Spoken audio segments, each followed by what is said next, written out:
اور پھر ایک وقت ایسا آئے گا، ایسا محسوس ہوگا کہ میرا حضور ہے، ان کے ہاتھ مبارک ہیں، حوض کوثر کا پیالہ ہے، وہ مجھے دے رہے ہیں، میں پی رہا ہوں، اور اس کا ذائقہ میری زندگی میں کبھی جائے گا ہی نہیں۔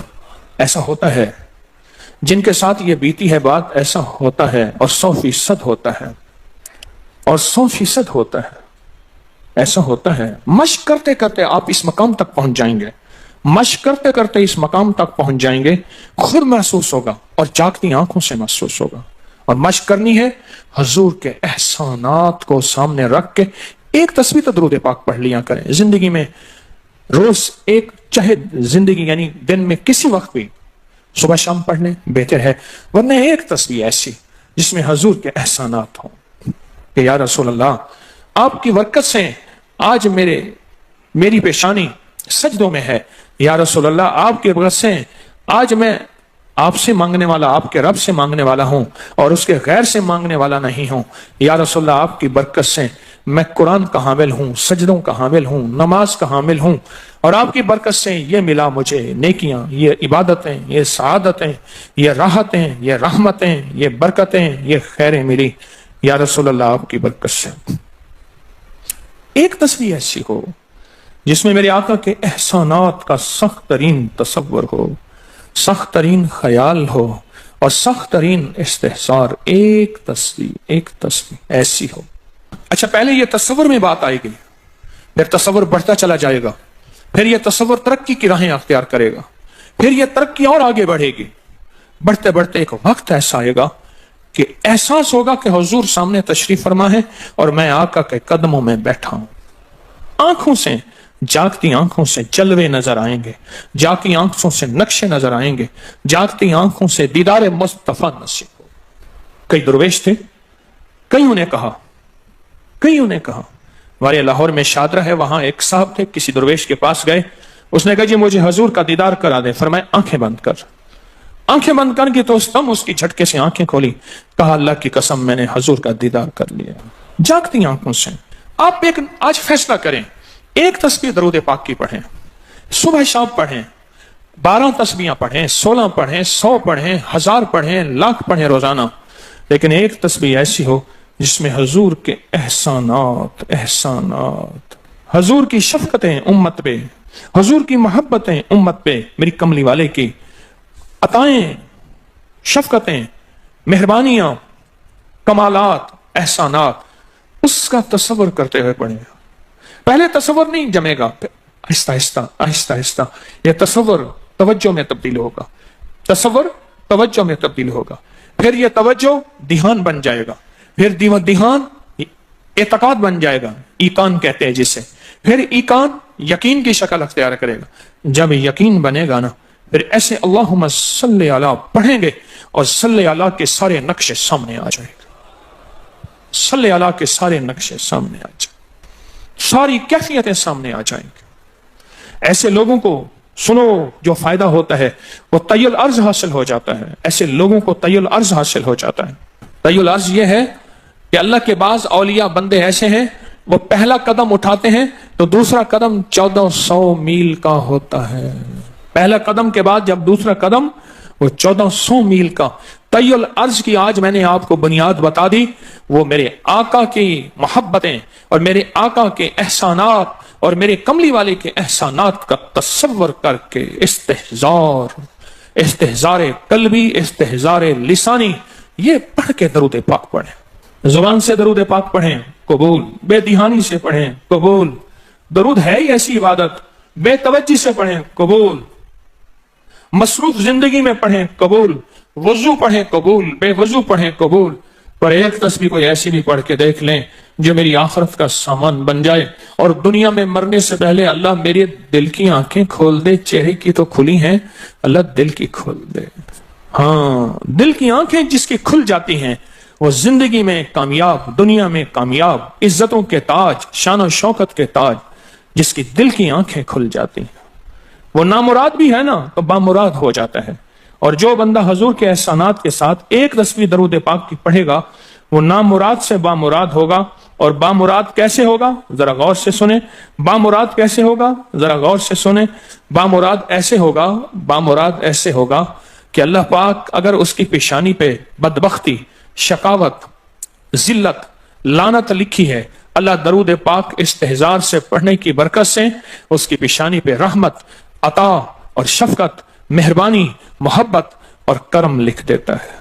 ایک تسبیح ایسی پڑھ لیں جس ایک تسبیح پہ استحضار ہو، دل کی کیفیتیں، دل کی گہرائیاں ہوں، جس ایک تسبیح پہ. اس ایک تسبیح کے بعد پھر آپ اپنے وجود کو دیکھیں. ایک فائدہ اور ہوگا جو جنہوں نے یہ عمل کیا انہوں نے بتایا. ایک فائدہ اور ہوگا، وہ فائدہ یہ ہوگا کہ جسم ہواؤں میں تحلیل ہو جائے گا. یہ وجود ختم ہو جائے گا، یہ جو موجودہ وجود ہے. دیکھیں آپ جو خواب دیکھتے ہیں نا، وہ بھی آپ کا وجود ہوتا ہے، وہ روح کی دنیا کا وجود ہوتا ہے، یہ تن اور من کی دنیا کا وجود ہے. اس وجود کو فنا ہے، روح کی دنیا کے وجود کو فنا نہیں ہے، بقا ہے. پھر آپ کو روح کی دنیا کا وجود ملے گا، اور روح کی دنیا کا وجود پھر کائنات کی سیر کرے گا اور کائنات کے جلوے دیکھے گا، کائنات کے مظاہر اور منظر دیکھے گا. پھر آپ زبان پہ نہیں لا سکیں گے کہ لوگوں کے برتن چھوٹے ہیں. اور فرمایا پھر یہ شخص اپنے آپ کو چھپائے گا ایسے جیسے کوئی ناپاک کپڑے کو چھپاتا ہے، اپنے عیبوں کو جو چھپاتا ہے ایسے اپنی اس ولایت کو چھپائے گا. ایک تسبیح سے ابتدا ہوتی ہے، ایک تسبیح سے. میرے شیخ رحمت اللہ علیہ نے مجھے 1984 میں بیعت فرمایا اور اس ایک تسبیح کے پڑھنے کی ترتیب فرمائی. اللہ کرے مجھے بھی مل جائے.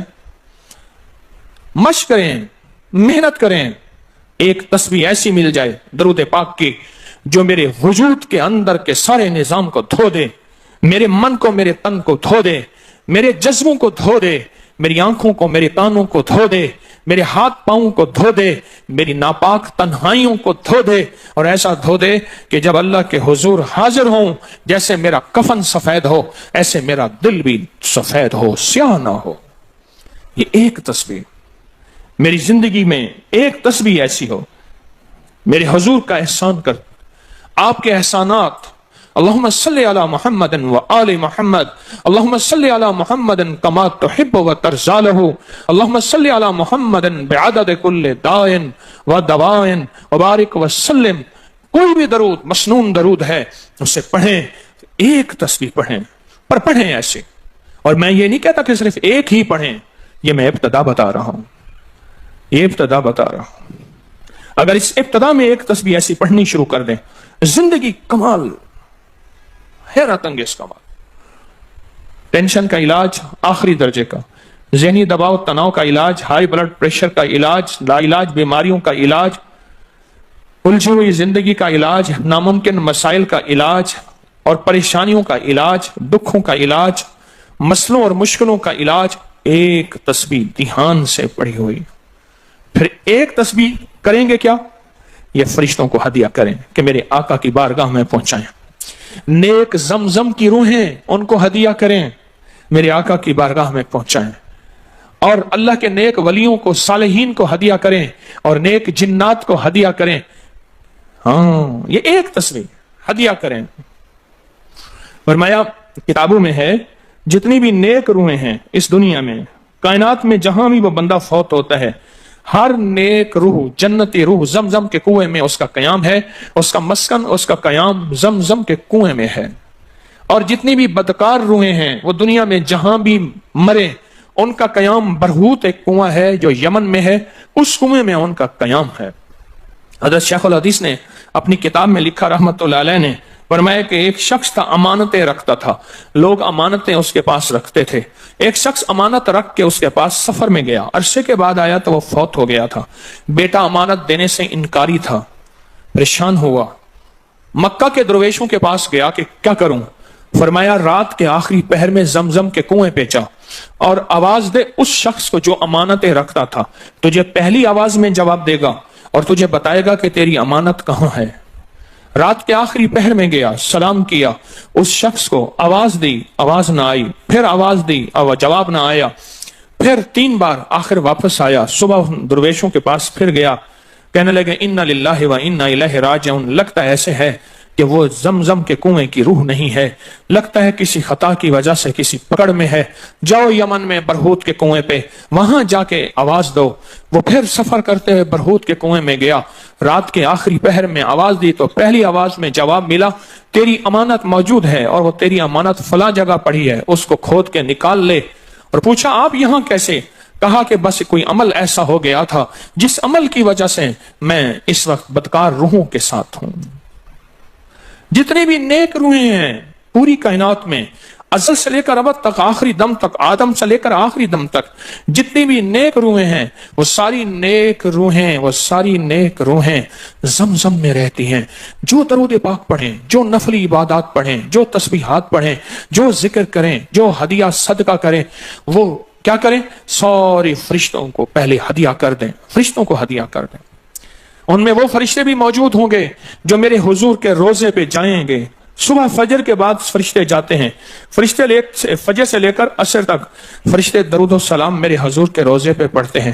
پھر ڈیوٹیاں تبدیل ہوتی ہیں، پھر عصر سے لے کر فجر تک اور فرشتے آتے ہیں، اور یہاں تک روایات میں آتا ہے کہ جو آج فرشتوں کی ذمہ داری لگی ہے، خدمت لگی ہے، پھر وہ قیامت تک ان کی خدمت پھر نہیں آئے گی اور وہ پچھتاتے رہیں گے۔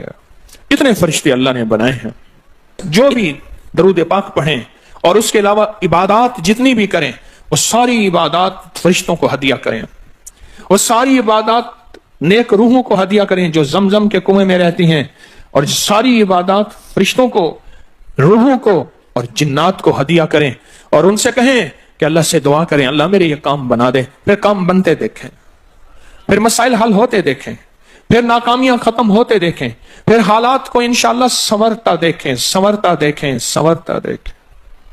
بہت میں نے طاقتور وظیفہ، بہت طاقتور عمل اور بہت طاقتور ایک کنجی اور ایک راز دے دیا آپ کو۔ بہت عجب عمل ہے، بہت طاقتور اور بہت حیرت انگیز عمل ہے، جو میرا نہیں، صدیوں سے آزمودہ ہے۔ اللہ کے دوست اس کو کرتے چلے آئے ہیں، اور اللہ کے دوستوں کا آزمودہ عمل ہے بہت زیادہ۔ پر ایک تسبیح ایسی ہو جو توجہ، جو احسانات کا تصور کر کے، جو میرے کملی والے کے احسانات کا تصور کر کے، احسانات کا تصور کر کے ایک تسبیح ایسی ہو، ڈوب کے، یا اللہ دنیا میں ایسی جگہ کوئی کہیں ہوتی، یا اللہ دنیا میں ایسی جگہ کوئی کہیں ہوتی، اکیلے بیٹھے رہتے یاد تیری دل نشیں ہوتی۔ کوئی ایسی جگہ ڈھونڈ لیں، نہیں ملتی، کوئی ضروری نہیں اپنے دل کو تنہائیوں میں لے ہیں۔ وہ کیسے؟ دنیا کے مشغلوں میں ہم باخدا رہے، دنیا کے مشغلوں میں ہم باخدا رہے، سب کے ساتھ رہتے ہوئے سب سے جدا رہے، سب کے ساتھ رہتے ہوئے سب سے جدا رہے۔ کوئی لمحہ ایسا اپنے آپ کو تنہا کر لیں، کوئی لمحہ ایسا اپنے آپ کو فارغ کر لیں، کوئی لمحہ ایسا اپنے آپ کو تنہائی میں بٹھا کے، نہ ایک تسبیح درود پاک کی، اور تسبیح نہیں ہے یہ انگلیوں کے نشان تسبیحیں ہیں۔ یہ پھر تسبیح بھی جہاں گواہی دے گی وہاں قیامت کے دن یہ انگلیاں بھی گواہی دیں گی۔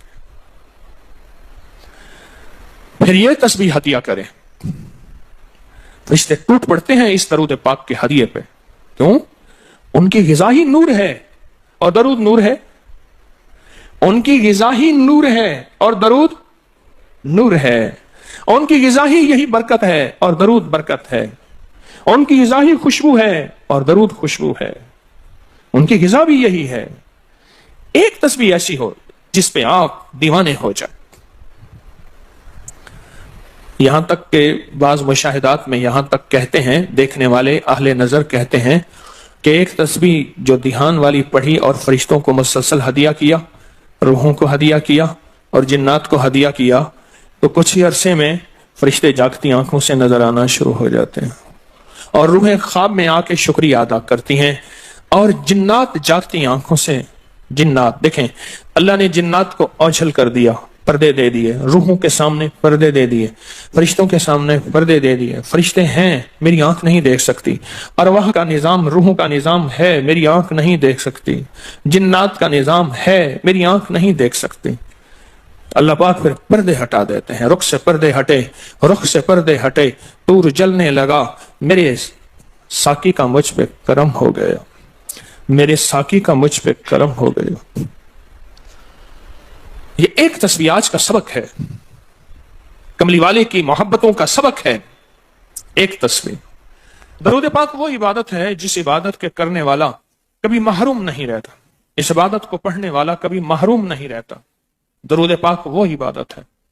ہر عبادت کے لیے اخلاص کی ضرورت ہے, مخلص ہونا ضروری ہے. ہر عبادت کے لیے, ہر عبادت کے لیے اخلاص اور مخلص ہونا ضروری ہے. لیکن درود وہ عبادت ہے جس کے لیے مخلص ہونا بھی ضروری نہیں. اگر کوئی بندہ دکھاوے کی نیت سے درود پڑھتا ہے تب بھی قبول ہے, قبول ہے, قبول. لیکن مومن کبھی دکھاوے کی نیت سے پڑھ ہی نہیں سکتا. مومن کے اندر تو للہیت اور اخلاص ہوتا ہے اور اللہ کی رضا ہوتی ہے. مومن کبھی دکھاوے کی نیت سے درود نہیں پڑھتا.